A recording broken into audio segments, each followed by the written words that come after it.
కన్నవాళ్లకు సాయంగా ఉండడం అంటే పిల్లలు తమని తాము రీఛార్జ్ చేసుకోవడమే అనే విషయాన్ని కనెక్ట్ చేసిన తీరు బాగా ఆకట్టుకుంటుంది. చివరి రోజుల్లో తల్లిదండ్రులను దగ్గరుండి చూసుకోవడం కోసం ఆయా సంస్థలు సెలవు ఇవ్వాలనే ఆలోచన కూడా బాగుంది.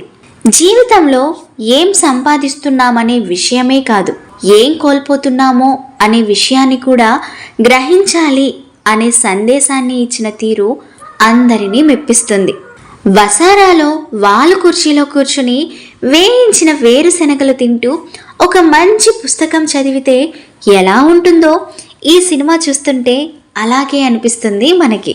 ఈ మధ్యకాలంలో వచ్చే సినిమాల్లో మాదిరిగా ఈ కథలో హడావిడి ఉండదు. కథ నిదానంగా నడుస్తుంది.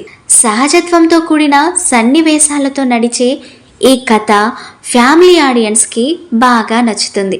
విటమిన్ల లోపం ఆరోగ్యాన్ని దెబ్బతీసినట్టుగానే ప్రేమ లోపం కూడా జీవితాన్ని ప్రభావితం చేస్తుంది అనే అంశం చుట్టూ ఓల్గా గారు నడిపించిన కథ ఆలోచింపజేస్తుంది.